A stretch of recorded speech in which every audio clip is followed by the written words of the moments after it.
Meek Mill released a video for Going Bad that he made last year with Drake when it was released. Within the video, there are multiple things I promise you that you most likely have missed. Stay tuned throughout it so you don't miss a thing. Number 7. Drake and Meek Mill. You ready?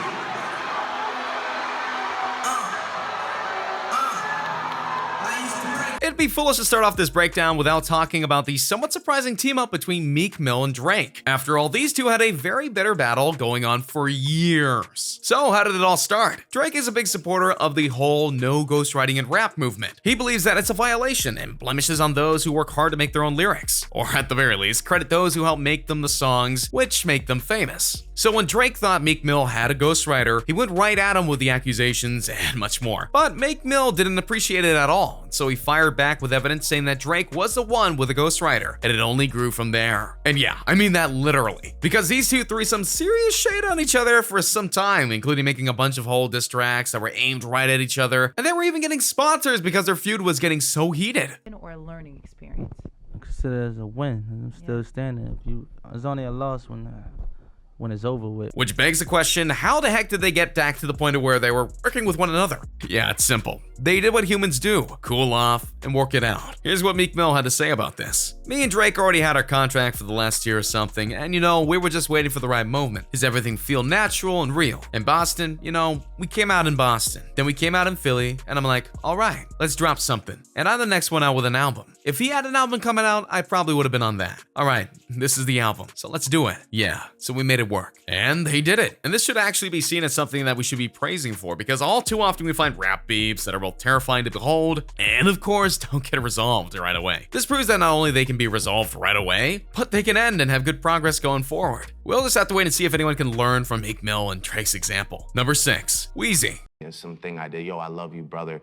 Lift Yourself comes out with him just talking nonsense. No, this is not the person associated with Kanye West, as in his brand Yeezys. This is actually a producer of music, and one that is very familiar with Meek Mill. Not to mention he's also worked with Drake on several tracks, and this dude is so respected by the two that they put his name as the literal first line of the song. Wheezy outta here. His work goes beyond these two though. He's worked with all kinds of rappers, including 21 Savage, Migos, Young Thug, and many, many more. He's known for his good producing work, which is proven both by Meek Mill and Drake by picking it up to help make this song. Ironically, this is the latest in a long line of singers using the opening intros of their songs to help promote their producers. It is a showing of respect and acknowledgement that these things don't just happen in the music business. They take a lot of work both in front of the mic and behind the scenes. Drake and Meek Mill are skilled lyricists, but it's people like Wheezy who help bring it all together for the beat that works even better to match the flow and the intent of the song. Yeah, it's a team effort, and many rappers are known for that and shouting out all their tributes to their producers. And now these two can add their names to that growing list of singers that do that, though Drake was already on this list for the record. Number 5. Better than the Beatles. Top 10 hit of 2018 alone. Drake is without a doubt one of the most famous singers in the world right now. He's worth $100 million, he has numerous #1 tracks and albums, and is a man sought out by many to do collaborations with, to have songs written with, and yeah, of course, he's written #1 songs for many other artists, and so on and so forth. He's even the global ambassador for the Toronto Raptors. Yeah, his home team. You can go all over the world and they'll know who Drake is. He's living the dream, and he knows it. So when he opens up the song Going Bad, he reveals just how famous and legendary he is by going after the band that held a particular record for a very long time, the Beatles. I got more slaps than the Beatles. The Beatles were, of course, one of the most famous bands in the history of music. They came from Liverpool, England, and took the world by storm, especially in the UK and the United States. But what set them apart from all the other bands before and since was their number of #1 records, singles, and sales. And one of their best records was the top 10 songs on the Billboard Top 100 in a year. In 1964, the Beatles had an astounding 11 top 10 singles, including all-time classics Can't Buy Me Love and She Loves You. But in 2018, Drake finally dethroned that record by having 12 top 10 singles on the Billboard Top 100. This included tracks like I'm Upset, MIA, and more. 2018 was one of Drake's best years musically, and this record-breaking feat proves just how dominant of a singer he is. He's truly one of the best in the world, and if not the best. Number 4. Watch Your Tongue.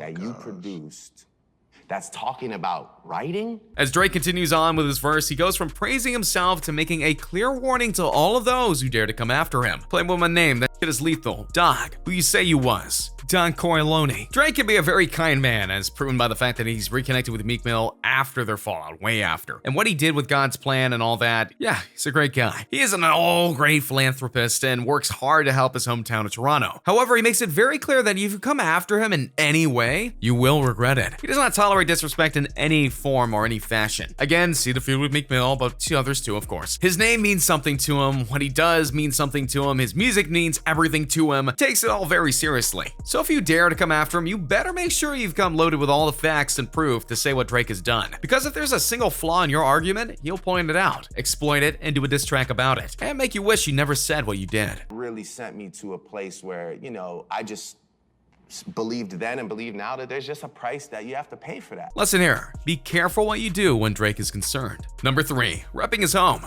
They're not done yet, not by any stretch. Yo, Philly, hold up, wait a minute.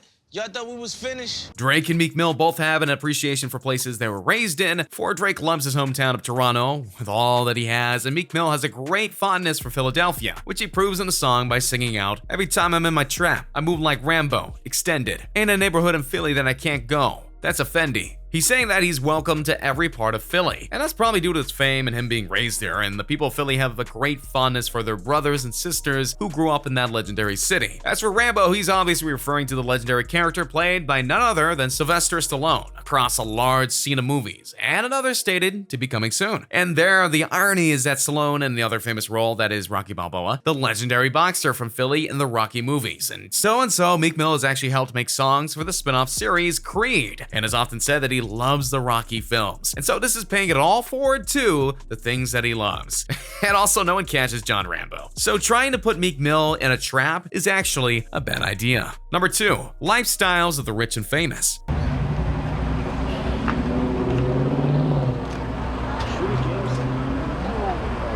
It's almost too obvious to talk about the music video for going bad, because it's very clear what both Meek Mill and Drake were trying to say about their lives and what they do. From the very beginning of the song, we see the elegance and ambience and style that the rappers and the entourage have in the music video. Don't believe me?